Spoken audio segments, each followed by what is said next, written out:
lagi di Mancung Jagat Lembut.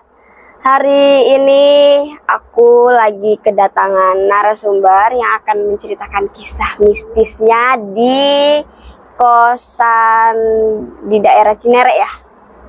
Namanya Kak Ratu. Hai. Biar lebih jelasnya kita langsung dengerin aja ceritanya Kak Ratu. Gimana tuh Kak? Kakak di sana pernah ada apa aja kejadian mungkin yang mistis? Mulai dari cerita siapa dulu? Karena yang ngalamin bukan cuma aku doang sih, dan anggota keluarga juga, kayak mama, adik-adik. Berarti semuanya? Ya. Oke, kita dengerin cerita kakak dulu, yang kakak alamin sendiri. Kalau aku sendiri,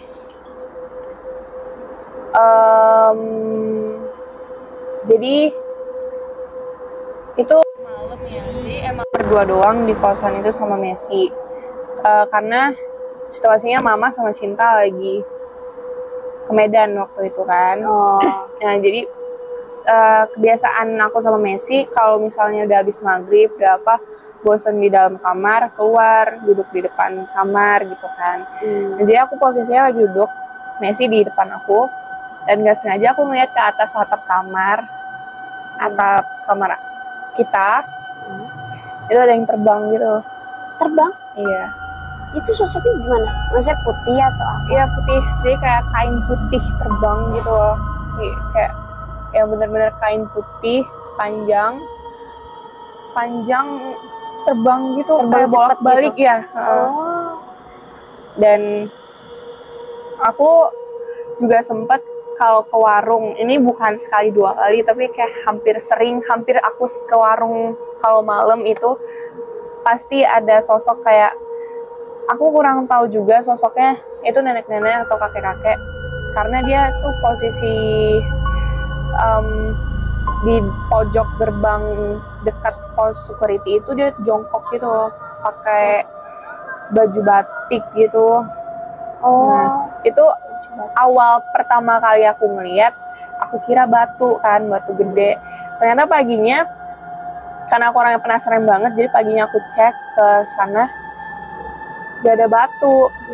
Nah iya, terus kali kedua aku ngeliat lagi, aku lihat itu masih sama posisinya, dan dari situ aku kayak udah tahu, oh ini bukan batu lagi gitu, kayak ya udah tahu emang itu mereka gitu. Tapi sosok itu kayak nggak ngelirik kakak atau gimana? Enggak sih, karena dia bener-bener kayak yang jongkok, kayak dia juga kayak ketakutan gitu. Kayak kamu tau nggak sih anak kecil yang kalau habis berbuat kesalahan takut diomelin sama orang tuanya? Oh iya. Nah, kayak gitu. Terus selain itu ada apa lagi yang kakak alami? Kalau aku pribadi, kalau di kosan itu terakhir kalinya, jadi di sebelah warung ada gang, dan gang itu dimana yang Miska main ke kosan kan parkirnya di luar tuh kan. Oh iya, yang dekat pohon pisang itu kan? Pohon pisang itu bukan banyak sih, ada lebih dari satu kunti di situ. Oh, mbakku. Terus kalau di kos suka nampakin dia? Nggak sering sih, maksudnya nggak sesering yang di dekat gerbang itu, tapi aku pernah. Dan ternyata yang aku alamin yang dekat pohon pisang itu bukan cuma aku sendiri, tetangga kosan juga bilang emang ada di situ. Gitu. Terus mungkin dari keluarga kakak itu kayak mama itu pernah ngalamin apa aja? Oh, kalau mama hari pertama di kos itu, jadi malam itu kira-kira jam berapa itu? Itu jam malam sih, udah jam 12-an malam, jam 1 malaman gitu. Iya, udah tengah malam. Kayak ada yang jalan, bukan kayak tapak manusia jalan yang makanya sampai mama mikir kalau itu tuh penjaga kosan yang lagi cek keamanan kosan itu. Ternyata mama juga orangnya penasaran, dicek sama mama lewat jendela pokoknya ada, mama ngeliat tuh ke arah luar, nggak ada orang sama sekali, tapi suaranya masih ada. Dia kayak suara tapak kaki yang nyeret gitu, kayak gimana ya suara apa yang Oh iya. nggak umum juga sih sebenarnya suaranya, jadi dia kayak lagi bawa apa juga gitu. Oh, tapi pas dilihat nggak ada sama sekali. Iya, nggak ada. Pas mama lihat nggak ada, tapi suaranya tuh masih ada. Terus apa lagi tuh yang mama alamin di sana selain itu? Kalau mama sih setahu aku itu doang sih. Itu doang. Iya. Terus yang lain kayak si Cinta, Messi itu pernah atau enggak? Kalau Messi mungkin dia belum ada pernah cerita ke kita kalau dia ngalamin juga ya, karena mungkin dia orangnya juga kayak style cuek, terus kayak kereakan anaknya, Jadi diem ya. Nah kalau Cinta beberapa hari udah tinggal di kosan itu, dia bilang ada yang narik selimut dia waktu tidur. Ada yang narik? Waktu ada yang narik, terus paginya bangun, dia nyalain aku sama Messi, dia pikir aku sama Messi yang iseng gitu kan. Padahal kita sama sekali nggak ada yang ngapain itu. Dari situ sebenarnya udah curiga sih. Terus ada beberapa tetangga juga yang bilang, ada orang-orang yang deket-deket kos itu juga bilang emang kosan ini tuh tempatnya lalu lalang makhluk-makhluk itu. Terus waktu kakak lihat nenek-nenek itu perasaan kakak gimana?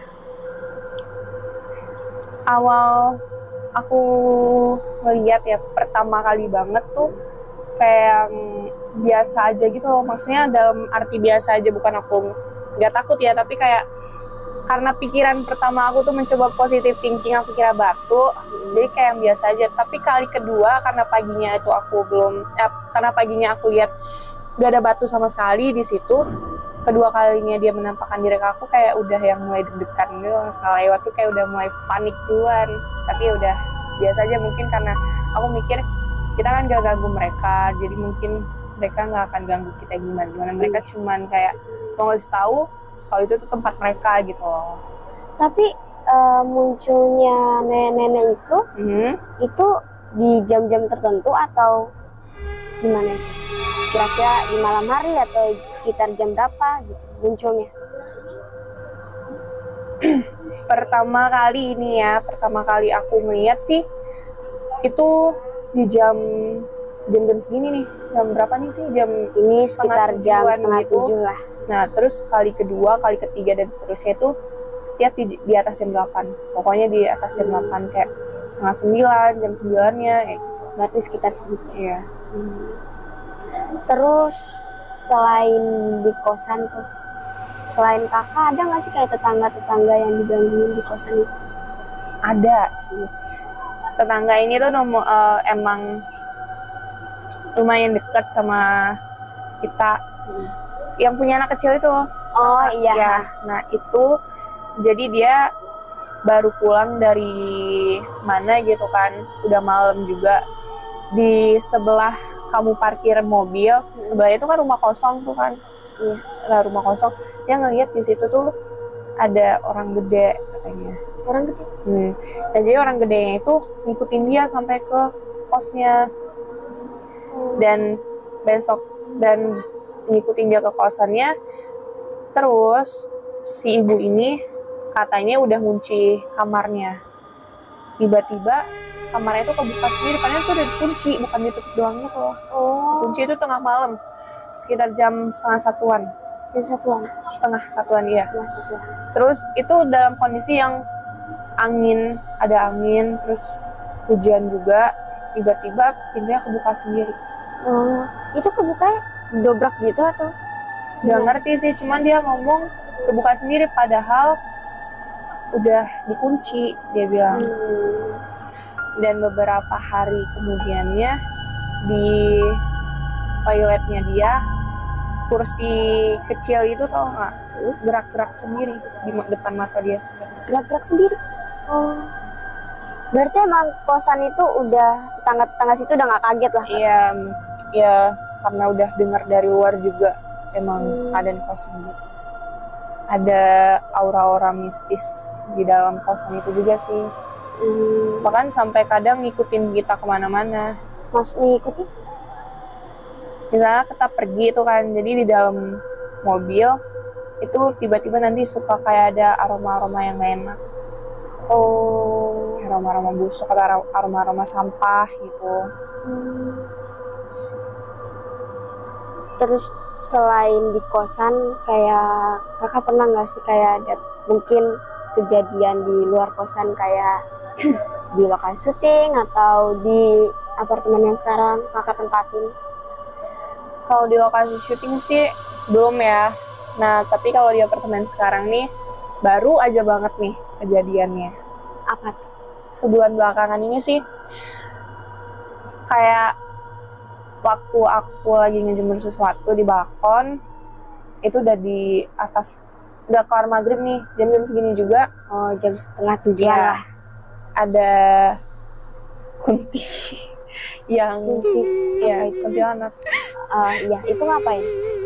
Kayak jadi balkon aku nih hadapnya ke sana kan. Ya dia terbang tuh dari balkon, kelang dari 2 balkon aku ke arah sana tuh, ke arah sekolahan itu kayak bolak. Oh.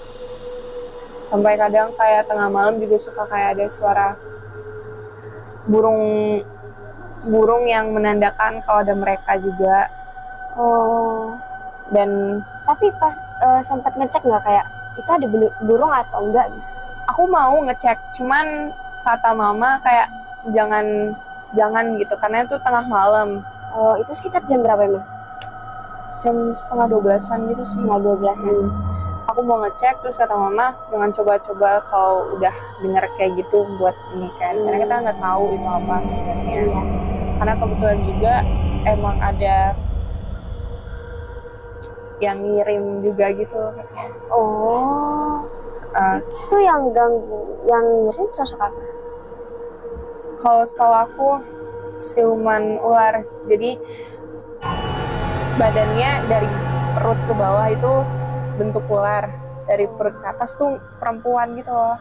Oh, jadi setengah ular gitu ya? Manusia setengah ular. Rambutnya kayak panjang, ikal. Ya. Oh, seru juga sih. Yang Terus selain itu di apartemen ada lagi atau enggak? kayaknya itu sih, cuman ya dampak negatifnya kan berasa banget ke kita kan. Iya. Terus semenjak ngelihat kunti terbang itu, terus dengar suara burung tengah malam itu, gimana aura kamar mungkin? Ya jadi nggak enak, kita jadi dibuat nggak nyaman ada di situ. Tapi ya syukurnya sekarang udah lebih jauh baik daripada belakangan kemarin. Udah enak juga auranya. Alhamdulillah. Terus apalagi? Selain itu cerita-cerita mistis selain di apartemen, kosan, mungkin gimana? Di mana ya? Yang kakak ingat? Oh, aku ingat.